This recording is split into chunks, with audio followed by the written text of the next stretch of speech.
This is my first magic mile of the training plan, which I'll get to in a minute, and the second week of intermittent fasting. I started training 18 weeks ago at 235 pounds and a 14.5 minute mile. My goal was to be down to 200 pounds and to 12-minute mile by the time race day happened on the Disney World Marathon, which was 28 weeks later. Unfortunately, my weight loss was slower than I thought it was going to be, and from what I've read, training for a marathon and losing weight can be hard at times. So I had to adjust my goal to down to 210 pounds, but I'm still trying to target the pace. I want to have time to be able to see the characters or the different things that are along the race, and I also don't want to get swept. When I hit 210 pounds, I'll still be down 25 pounds, which is a huge difference from where I started. It will really help my pace. For anyone who's done distance running, 5 pounds makes a big difference. So 25 pounds should make a significant difference. This week I had 2 45-minute runs and a 6-mile with a magic mile. Tuesday run almost done. Second run with intermittent fasting. Went a lot better this time. I didn't hit a wall and had under a 12-minute pace. Tuesdays are always my hardest run. For whatever reason, I just don't want to get up in the morning. Maybe it's the 2-day gap between Saturday and Sunday, I don't know. But I got up, I did it.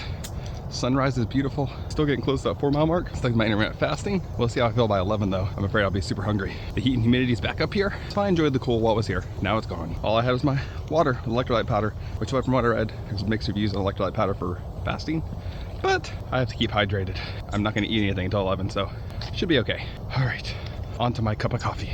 I'm really hoping next week to be at 4 miles. I'm getting so close, 3.9 miles in 45 minutes. I'm like right there. I don't want to overdo it because I don't want to injure myself or push too hard. I'm trying to get there over time, but I'm hoping next week I'll be there. So it's a lot colder down here, but it was an amazing run. And it shows what colder temperatures can do for you. It's in the upper 60s today. And normally I run close to 12-minute mile. I ran under 11 minutes today though.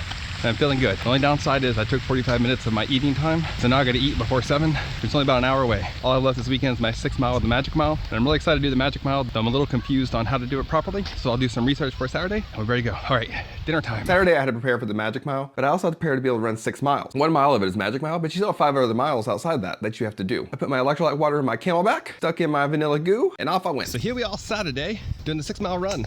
And this is the first magic mile, which means the overall pace of this entire run is not that important because the goal is to take that magic mile, give it all you got to see how fast you can go, and it can give you some potential of seeing how fast you could actually run the race. So the plan is to walk fast this first mile, run, walk normal the second mile, third mile, give it all I got, and mile 4 through 6 will be like our normal training. So I'll have a starting point on this magic mile. There are a few more of them in the training, so I can get a better picture of how much I'm improving. I may try to do 90-30 splits instead of 60-30 because I'm getting very close to the paces that are that kind of gap. I'll see how I feel when I get to mile 3.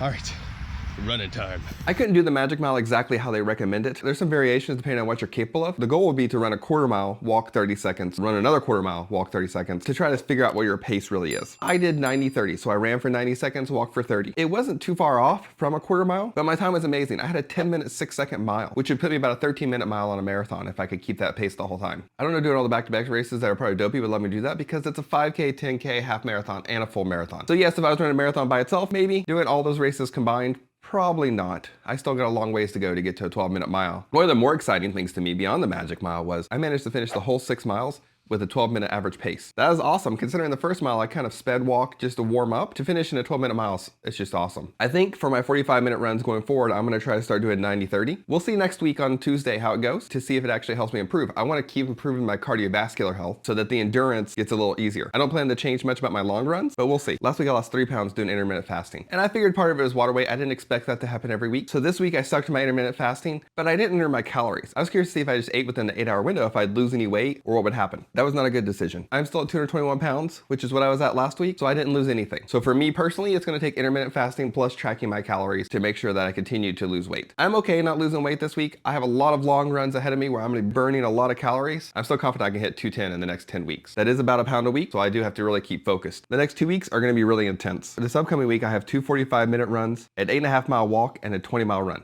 20 miles will be the longest train run I've ever done. And then the next week's supposed to be a recovery week, but I signed up for Wine and Dine, so then that's followed by a 10K and a half marathon instead of the 6 miles that was planned. So that's gonna be a lot of miles in the next 2 weeks. I'll be ready for that recovery week after Wine and Dine, I'm sure. I plan to record some of Wine and Dine, share some of the videos, share the expo. Let me know in the comments if there's something specific you want to see. I'll try to get it. I will make sure to share what all characters are there because I know that's always one of the most exciting pieces of it. Make sure to check out this playlist right here and you can see all the adjustments I've made over the past 18 weeks. Maybe you're thinking about making the same adjustments. Next week's video when it's ready will be right here. You can see how my 90-30 went. We'll see together how the intermittent fasting worked with 20-mile runs.